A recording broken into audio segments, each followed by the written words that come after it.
नमस्कार दोस्तों, मैं शैल।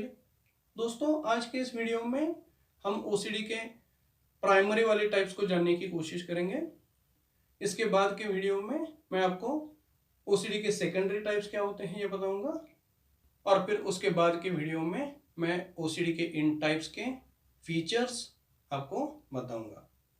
पर आगे बढ़ने से पहले यहाँ पर मैं ये बता दूं कि मेरे ये जितने भी सारे वीडियोस हैं ये सिर्फ और सिर्फ इन्फॉर्मेटिव है। इनको आप किसी भी प्रकार की गाइडेंस, एडवाइस या ट्रीटमेंट की तरह से ना ले। ओके, तो चलिए दोस्तों बढ़ते हैं आगे और ओसीडी के टाइप के कॉन्टेक्स्ट में ब्रीफली जानने की कोशिश करते हैं कि ओसीडी आखिर होता क्या है। तो दोस्तों बेसिकली ओसीडी जो होता है ना, इसमें दो पार्ट्स होते हैं। एक पार्ट होता है ऑब्सेशन का और दूसरा पार्ट होता है कंपल्शंस का। तो जैसे हम कहते हैं ना, जितने मुंह उतनी बातें, वैसे ही जितने अलग अलग ओसीडी के बंदे होते हैं उनके हर एक के दिमाग में अलग अलग टाइप की ऑब्सेशंस होती हैं, और फिर उन ऑब्सेशन के अगेंस्ट वो अलग अलग टाइप की जो है वो कंपल्सिव एक्टिविटीज करते रहते हैं। और फिर इन्हीं अलग अलग टाइप के ऑब्सेशंस एंड कंपल्शंस के अलग अलग परम्यूटेशंस एंड कॉम्बिनेशन से ही बनते हैं ओसीडी के अलग अलग टाइप्स। ओके, तो चलिए दोस्तों बढ़ते हैं आगे और जानने की कोशिश करते हैं ओसीडी के प्राइमरी वाले टाइप्स को। तो दोस्तों ओसीडी के प्राइमरी वाले टाइप्स में से सबसे पहला और सबसे खतरनाक पर उतना ही कॉमन वाला ओसीडी का टाइप होता है हाइजीन ओसीडी। तो जो भी बंदा इस टाइप ऑफ ओसीडी से अफेक्टेड होता है ना, वो किसी न किसी प्रकार के ऑब्सेशन के चलते उसको काउंटर करने के लिए ये बार बार हाथ धोने की कंपल्सिव एक्टिविटीज करता रहता है। पर दोस्तों ये जो हाइजीन ओसीडी होता है ना, ये थोड़ा सा अजीब होता है क्योंकि इसकी दो कैटेगरीज होती हैं। इसमें पहली कैटेगरी ये होती है कि जो भी बंदा इस टाइप ऑफ ओसीडी से अफेक्टेड होता है उस बंदे के मन में जो है वो हमेशा एक थॉट पैटर्न चलता रहता है, और वो थॉट पैटर्न ये होता है कि अगर उस बंदे ने किसी भी चीज को, किसी भी वस्तु को छू लिया, या फिर किसी इंसान को छू लिया, किसी जानवर को छू लिया, किसी पेड़ पौधे को छू लिया, तो उन पर लगी हुई गंदगी, धूल, जर्म्स, बैक्टीरिया ये जो है वो उसके हाथ में लग जाएंगे, और फिर इसकी वजह से वो खुद बीमार पड़ जाएगा। और फिर वही हाथ अगर वो किसी और को टच करता है, और खास करके अगर वो खुद के ही फैमिली मेंबर्स को वो टच करता है, तो क्या होगा, वो भी बीमार पड़ जाएंगे, और फिर हो सकता है कि उस बीमारी के चलते उनकी मौत भी हो जाए। तो ये होती है हाइजीन टाइप ऑफ ओसीडी की फर्स्ट कैटेगरी। तो इसके बाद इसमें second type of category of hygiene OCD से जो भी बंदा अफेक्टेड होता है ना, उसमें ये लक्षण देखे जाते हैं कि वो भी जो है वो बार बार हाथ धोने की कंपल्सिव एक्टिविटी ही करता रहता है, पर उसके पीछे जो बेसिक कॉज होता है वो कोई हाइजीन या फिर जर्म्स ये वाला नहीं होता है, वो कुछ और ही होता है। और ये जो भी कॉज होता है वो किसी न किसी प्रकार के ऑब्सेशन के रूप में ही होता है, और ये ऑब्सेशन जो होता है वो किसी न किसी प्रकार के ट्रिगर की वजह से एक्टिव हो जाता है। जैसे कि न्यूज़पेपर में पढ़ी हुई कोई न्यूज़ हो तो उससे उस बंदे को ट्रिगर आ सकता है, या फिर टीवी पर चल रहे किसी प्रोग्राम में डायलॉग है कोई आ रहा, तो वो डायलॉग भी उसके लिए एक ट्रिगर बन सकता है। या फिर वो बंदा किसी से बातचीत कर रहा है तो सामने वाले ने कोई इन्फॉर्मेशन उनको शेयर की, तो वो इन्फॉर्मेशन भी उसके लिए एक ट्रिगर बन सकती है। या फिर उस बंदे की अगर कोई पास्ट मेमोरीज हैं तो वो भी उसके लिए ट्रिगर बन सकती हैं। या फिर कुछ भी और हो सकता है जिसकी वजह से उस बंदे के मन में जो है वो ऑब्सेशन को ट्रिगर कर देती हैं, और जब भी ये ऑब्सेशन ट्रिगर हो जाता है तो उसकी वजह से फिर बाद में उस बंदे के मन में कोई गिल्ट, किसी प्रकार का साइकोलॉजिकल पेन, या फिर किसी न किसी प्रकार का फियर जो है वो पैदा हो जाता है, और फिर इन्हीं सब चीज़ों से काउंटर करने के लिए जो है वो कंपल्सिव एक्टिविटीज हाथ धोने की जो है वो करना शुरू कर देता है। तो ये होती है हाइजीन ओसीडी की सेकंड कैटेगरी। तो इस सब को समझने के लिए अब हम एक छोटा सा एग्जांपल देख लेते हैं। तो मान लो कोई बंदा इस टाइप ऑफ ओसीडी से अफेक्टेड है और वो ऐसे कहीं पर बैठा हुआ है, और बैठे बैठे ही उसके मन में एक थॉट आ जाती है, और जो कि थॉट होती है उसने 2-4 दिन पहले जो एक न्यूज़पेपर में कोई न्यूज़ पढ़ी है जिसमें ये बताया गया था कि एग्जाम में फेल होने की वजह से एक स्टूडेंट ने जो है वो सुसाइड कमिट कर लिया है।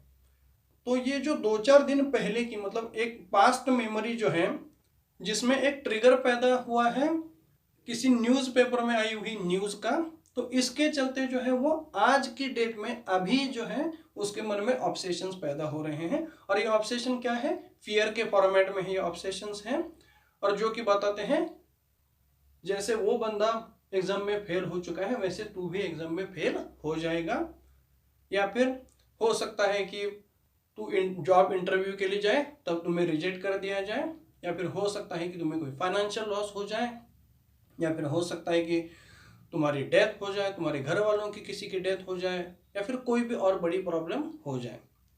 तो यहाँ पर देखा जाए तो न्यूज़ का और अभी उसके आने वाले फियर का कोई कनेक्शन नहीं है, पर फिर भी उसके मन में ये विचार आ रहे हैं।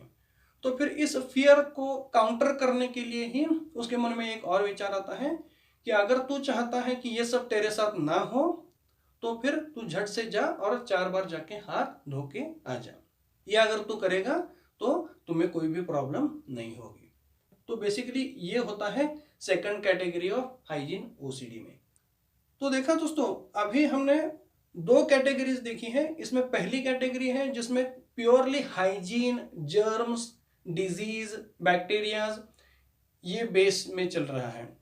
तो दूसरी तरफ ऐसा कुछ है ही नहीं, यहाँ पर हाइजीन का, यहाँ पर जर्म्स का कोई कनेक्शन ही नहीं है।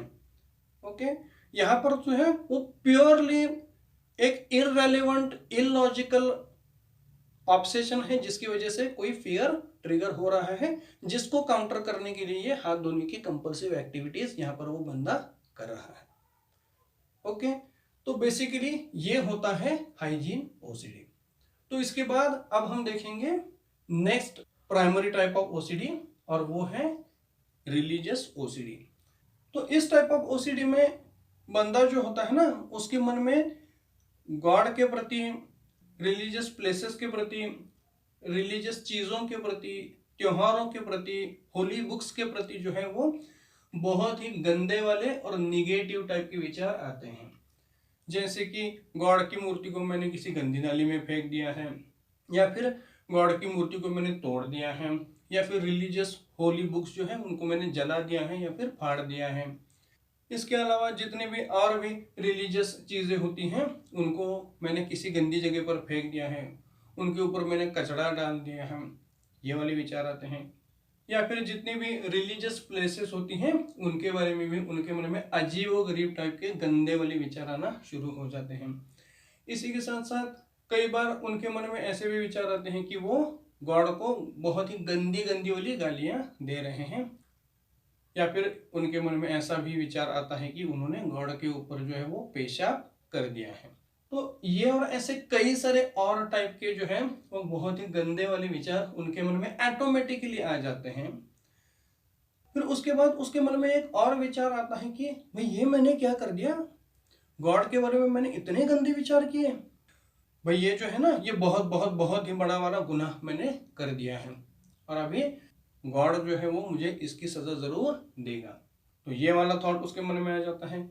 और इसके बाद उसके मन में एक और थॉट आता है कि अगर वो चाहता है कि उसने जो भी गलती की है गॉड के बारे में उसके लिए गॉड उसे पनिश ना करे, तो फिर इसके लिए जो है उसे गॉड की माफ़ी मांग लेनी चाहिए, और जल्द से जल्द मांग लेनी चाहिए, वरना जो है वो गॉड उसे पनिश कर देगा। ओके, तो इस तरीके से एक ऑब्सेशन वाला थॉट मन में आता है, निगेटिव वाला, जिसकी वजह से गॉड के प्रति जो भी निगेटिव थॉट्स, गंदे वाले थॉट्स उसके मन में अचानक से आ जाते हैं, और फिर इससे छुटकारा पाने के लिए वो एक कंपल्सिव एक्टिविटी करता है, जहाँ फिर वो गॉड से माफ़ी मांगना या फिर प्रेयर्स करना, ऐसी एक्टिविटीज़ वो करना शुरू कर देता है। और फिर जब भी ये ऐसे प्रेयर्स वगैरह वो करना शुरू कर देता है या फिर माफ़ी वगैरह मांगने लगता है, फिर वो इस सब के एक लूप में चला जाता है, और फिर उससे वो निकलना चाहकर भी निकल नहीं पाता है। ओके, तो ये होता है रिलीजियस ओसीडी। तो इसके बाद अब हम देखेंगे next primary type of OCD, और वो है रीचेकिंग वाला ओसीडी। तो जो भी बंदा इस टाइप ऑफ ओसीडी से अफेक्टेड होता है ना, उसको खुद की गई हर एक एक्शन पर जो है वो डाउट आता है, शंका आती है, और उसे लगता है कि शायद उसने जो भी एक्टिविटी की है, जो भी एक्शंस की है, उनमें उसने कुछ गलती की है। तो फिर यही वो चेक करना चाहता है कि कहीं उससे कुछ गलती हुई है या नहीं, और अगर हुई है तो उसे कैसे करेक्ट किया जाए। तो इसीलिए वो खुद के ही हर एक एक्शन को बार बार रीचेक करता है और बार बार करता चला जाता है। फॉर एग्जाम्पल, जो भी बंदा इस टाइप ऑफ ओसीडी से अफेक्टेड होता है, वो जब भी घर से बाहर निकलता है तब घर का जो मेन डोर होता है वो 20 बार खींच खींच के लगाता है, और फिर उस पर जो वो लॉक लगाता है उसको भी वो 50 बार खींच खींच के देखता है। और फिर इसके बाद जैसे ही वो घर से थोड़ी दूर निकल जाता है, उसके बाद उसके मन में एक डाउट आता है, एक शंका आती है कि घर से निकलते वक्त जो इतनी बार उसने दरवाजा और लॉक खींच खींच के देखा है, कहीं उसकी वजह से वो दरवाजा या फिर लॉक टूट तो नहीं गए होंगे। तो फिर इस डाउट को क्लियर करने के लिए वो बंदा घर आता है, फिर से 20 बार दरवाजा और लॉक को खींच खींच के देखता है, और फिर तब जाकर उसे तसल्ली होती है। कई बार इतना करने के बाद भी उसे तसल्ली नहीं होती है, तो फिर वो इसी चीज को फिर बार बार करता चला जाता है। तो ये जो रीचेकिंग वाला फंडा होता है, ये फंडा वो और भी कई सारी उसके एक्शंस में वो अप्लाई करता है। जैसे कि घर में जितने भी स्विच बोर्ड्स हैं, उन पर जितने भी स्विचेस हैं, उनको भी वो बार बार ऑन ऑफ करके देखता है। इसके अलावा घर में जितने भी पानी के नल होते हैं ना, उनको भी वो बार बार चेक करता रहता है। इसी के साथ साथ घर से निकलते वक्त वॉलेट में पैसे भी रखे हैं या नहीं, ये भी वो बार बार चेक करता है। तो ये होता है रीचेकिंग वाला ओसीडी। इसके बाद next primary type of OCD है रिपीटेशन वाला ओसीडी। तो दोस्तों यहाँ पर रीचेकिंग और रिपीटेशन देखने में सिमिलर लगते हैं, पर एक्चुअली वो होते नहीं हैं। तो अभी हम इसलिए देख लेते हैं क्या होता है ये रिपीटेशन वाला ओसीडी। तो जो भी बंदा रिपीटेशन वाले ओसीडी से अफेक्टेड होता है, उसमें किसी न किसी ऑब्सेशन के चलते वो खुद के कई सारे एक्शंस को जो है वो इलॉजिकली और बहुत ज्यादा बार रिपीट करता चला जाता है। जैसे कि कुर्सी पर बैठना और उठना, ये जो एक्शन है वैसे तो बहुत ही कॉमन एक्शन है, पर किसी न किसी ऑब्सेशन के चलते ये बंदे जो हैं उनके मन में किसी न किसी प्रकार का फियर ट्रिगर हो जाता है, जो कि मैंने हाइजीन ओसीडी में बताया था, वैसे ही यहाँ पर भी होता है। और फिर उस फियर को काउंटर करने के लिए ही जो है वो ये बंदे जो है वो खुद के ही एक्शंस को रिपीट करना शुरू कर देते हैं, और फिर इसी वजह से ये उठक बैठक जो है कुर्सी के ऊपर वो बंदा बार बार करने लग जाता है। तो ये होता है रिपीटेशन वाला ओसीडी। इसके बाद नेक्स्ट वाला प्राइमरी टाइप ऑफ ओसीडी है सिमेट्री वाला ओसीडी या फिर ऑर्डर वाला ओसीडी। तो जो भी बंदा इस टाइप ऑफ ओसीडी से अफेक्टेड होता है, उसको हर एक चीज जो है वो प्रॉपर ऑर्डर में रखी हुई होनी चाहिए ऐसे लगता है, और उनमें सिमेट्री भी होनी चाहिए। फॉर एग्जाम्पल, किसी बुक शेल्फ में अगर बुक्स रखी हैं तो वो सभी ऑर्डर और सिमेट्री में होनी चाहिए। जैसे कि सारी मोटी किताबें एक तरफ होनी चाहिए, सारी पतली किताबें दूसरी तरफ होनी चाहिए, और इसी के साथ साथ जितना पॉसिबल है उतना उनकी हाइट को भी वो क्या है सिमेट्री में रखना चाहता है। और फिर इसी वजह से जब भी वो बुक शेल्फ में देखता है कि सारी किताबें जो है वो डिसऑर्डर्ड फॉर्मेट में है, तो वो ये चीज सह नहीं पाता है, तो उससे उसके अंदर किसी न किसी प्रकार का ऑब्सेशन ट्रिगर हो जाता है, और फिर इसी के चलते वो उन बुक्स को रीअरेंज करने की कंपल्सिव एक्टिविटी करता चला जाता है। ओके, तो ये होता है सिमेट्री वाला ओसीडी। इसके बाद next primary type of OCD है काउंटिंग वाला ओसीडी। तो जो भी बंदा इस टाइप ऑफ ओसीडी से अफेक्टेड होता है ना, वो खुद की हर एक एक्शन को स्पेसिफिक नंबर ऑफ काउंट्स में करता चला जाता है। और ओसीडी के बंदों में 4 ये जो काउंट होता है या फिर 4 ये जो नंबर होता है वो बहुत ज्यादा देखा जाता है, क्योंकि ओसीडी के बंदे जो है वो उनके ज्यादातर एक्शन जो है वो 4 के काउंट में करते हैं। फॉर एग्जाम्पल, अगर चाय की प्याली में चाय डालनी है तो वो किटली से जो है वो चाय की प्याली में 4 बार चाय डालेंगे। एक बार डाल दी, रुक गए, दूसरी बार डाल दी, रुक गए, तीसरी बार डाल दी, रुक गए, चौथी बार डाल दी और रुक गए। इसी तरीके से जब भी वो खाना खाने के लिए बैठते हैं तो वो चाहते हैं कि थाली के साथ साथ जो भी और चीजें सर्व करनी है वो उन्हें 4 कटोरी में सर्व की जाए। तो यहाँ पर वो बेसिकली सिर्फ ये जो 4 वाला काउंट का उनका फंडा है वो कंप्लीट यहाँ पर करना चाहते हैं। और वो ये सब इसलिए करते हैं क्योंकि in specific number of counts को पूरा करने से उन्हें वो एक सेंस ऑफ कंप्लीशन महसूस होता है। ओके, और इसी वजह से वो 4 कटोरी में चीजें खुद के सामने सर्व कर लेते हैं।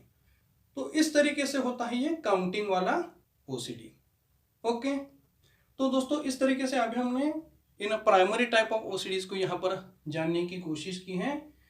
और जैसे कि मैंने पहले बताया है, नेक्स्ट वीडियो में मैं आपको सेकेंडरी टाइप ऑफ ओसीडीज बताऊंगा और उसके बाद की वीडियो में मैं आपको इन टाइप ऑफ ओसीडीज के फीचर्स बताऊंगा। ओके, तो दोस्तों इसी नोट पर आज मैं बस यही रुकना चाहूंगा। मेरी ये वीडियो अगर आपको अच्छी लगी हो तो प्लीज इसे लाइक कीजिए, मेरे चैनल को सब्सक्राइब कीजिए और इसी के साथ साथ बेल नोटिफिकेशन दबाकर ऑल वाले सेक्शन पर सेट कर लीजिए। और इसी के साथ साथ मेरे सारे के सारे वीडियोस आप ज्यादा से ज्यादा लोगों तक शेयर भी जरूर कीजिए। ओके, तो चलिए दोस्तों मिलते हैं अगली वीडियो में। तो तब तक के लिए thank you, take care and bye bye.